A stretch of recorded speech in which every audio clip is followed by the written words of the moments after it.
솔직히 어려워요. 근데 이 어려운 거를 어렵게 설명하니까 이해가 안 된다고요.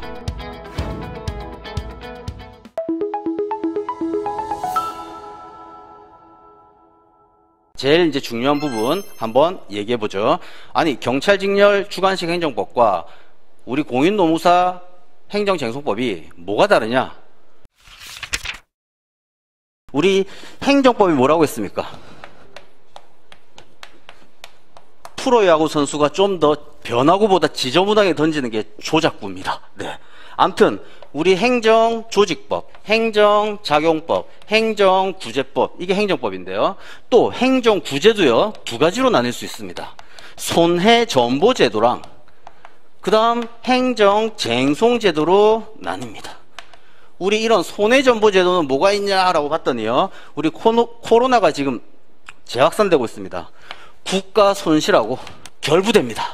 바로 국가배상, 손실보상, 결과제거, 공법상 부당이득, 이런 청구를 하는 겁니다. 네, 이런 것들이 손해전보고요. 우리 행정쟁송은요, 제가 그림 그렸어요. 사선직선, 이 행정심판이고요. 이게 행정소송입니다. 얘가 행정쟁송이에요. 제일 먼저 우리 경찰 행정법과 우리 공인노무사의 행정쟁송법 또는 노무쟁송법, 이렇게도 얘기하죠. 자, 제일 다른 점 뭐냐? 경찰 행정법은요, 범위 전부입니다. 그런데 우리 공인노무사 시험은요, 요것만이에요.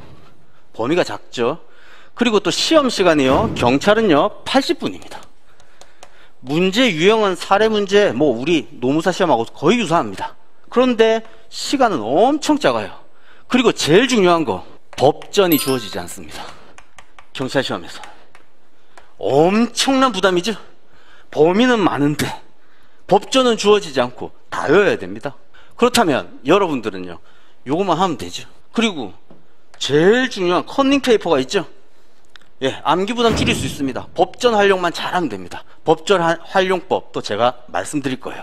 여튼 경찰과 우리 노무사 뭐가 다르냐? 훨씬 더 노무사 행정쟁송법, 단순 비교는 할 수 없지만 우리가 훨씬 더 공부할 양 작습니다. 하지만 왜 어렵다고 하냐? 이 전부에 있어서 가장 어려운 테마가 이 테마거든요. 우리 경찰분들 하다못해 다른 국가고시에서도 제일 어려워하는 파트가 뭐냐? 이거예요. 이거라고요. 저번에 1차 설명회 때 강의 한마디로 요약하면 저는 그랬습니다. 부지불식간 암기라고 했습니다. 얘기 듣다 보면 암기된다고 했습니다. 또 어떤 친구는 진짜 이렇게 말씀하시더라고요. 아니, 정말 이해가 안 되면 바로 암기에 들어가야 됩니까? 이렇게 질문하시더라고요. 안 돼요. 이해가 되어야 암기가 되지, 이해가 안 되면 암기요, 오늘 외운 거 내일 까먹습니다. 우리 시험 행정쟁송법만 치는 게 아니라고요. 그러니까 반드시 이해가 선행되어야 됩니다. 네, 그럼 한번 예를 들어 보겠습니다. 행정쟁송법 관련해서 간접강제라는 게 있습니다. 예전에는 소송법에만 있었습니다. 그런데 2017년 행정심판법이 개정되면서 행정심판에도 규정되어 있습니다. 아주 중요한 테마입니다. 간접강제? 뭐지? 모르실 거예요. 책 한번 들춰보지도 않았는데.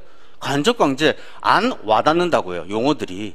그러니까 행정쟁송법 어렵다고 하는 거예요. 책에 읽어봐도요, 이렇게 적혀 있어요.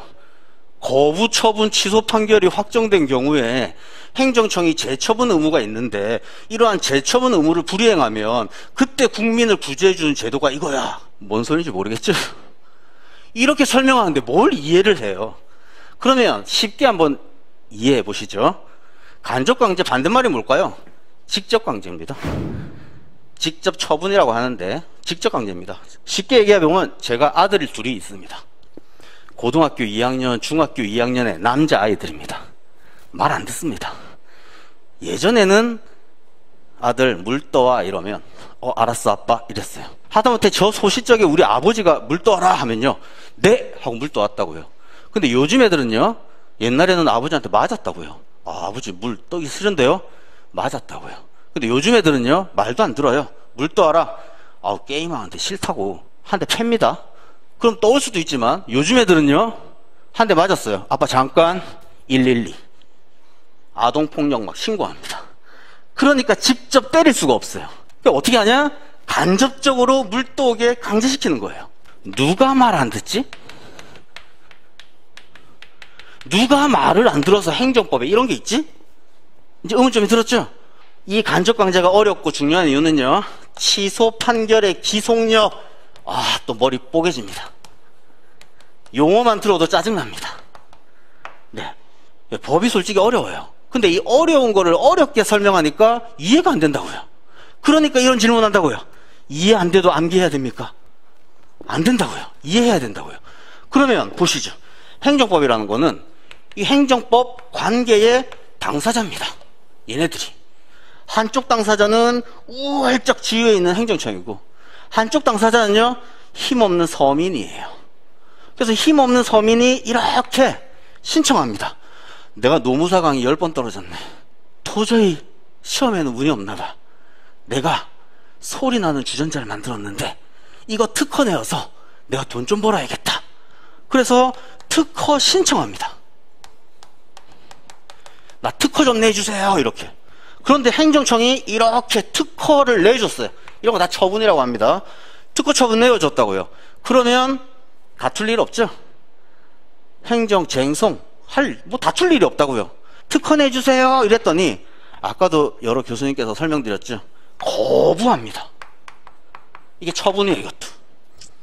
그래서 특허 내주세요 이랬더니 무슨 소리가 이따위야. 됐어, 특허 안 내죠?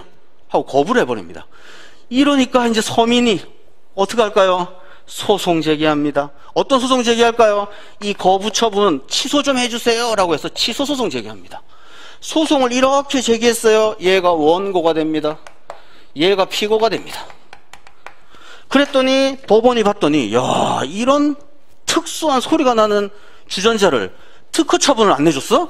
이런 나쁜 행정청 하면서 행정법원이 무슨 판결? 취소 판결. 이거 내립니다.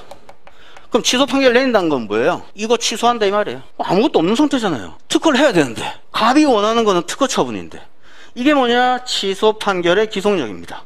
그럼 원고 승소예요. 그러면요, 피고는 패소했다고요. 이럴 때 이제 누가 말을 들어야 되냐? 행정청이 말을 들어야 됩니다. 그런데 이걸 안 하는 거예요. 그럼 어떻게 구속하냐? 법전에 나와 있어요. 재처분 의무라고요. 이 처분을 빨리 다시 해. 아까는 너 거부 처분했지? 이제 그냥 거부 처분하지 말고 갑이 원하는 특허 처분 다시 해. 이 재처분 의무가 있는 거예요. 그래서 이런 재처분 의무를 불이행하면 행정처 끝까지 안 하면 뭐 할 거예요? 사법부가 얘 때릴 수도 없고 원고가 행정청을 때릴 수도 없고 이때 뭐 한다? 국민이 또 법원님, 행정청이요. 방금 법원님께서 이렇게 판결 내린 거 말 안 들어요. 어떡할까요? 그래? 간접강제 신청한다고요. 우리 법학에서는 목차가 중요한데요.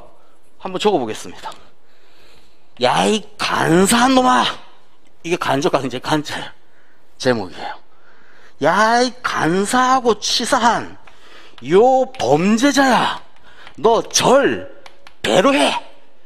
이 국민의 권리 구제 수단은 간접강제라는 거예요. 법 조문 몇 조에 있고요. 이런 간접강제 제도 취지는 방금 출제자께서 물은 그런 실효성 담보하기 위한 제도인데 이런 요건과 이런 것들은 이런 겁니다. 따라서 국민은요, 이런 간접강제를 신청하면 됩니다. 간접강제의 전부입니다. 간접강제란 이런 거야. 그런데 제도적 취지는 이거 외워야 돼요. 아까 얘기했어요. 재처분 의무 실효성 담보책인데 이러한 간접강제 신청하기 위한 요건은, 그리고 어떤 판결이 인정되지 범위는, 그리고 어떤 절차에 의해서, 그리고 아까 돈으로 장난친다고 했는데 이 배상금의 법적 성질이 뭐지? 이런 내용 적어야 돼요.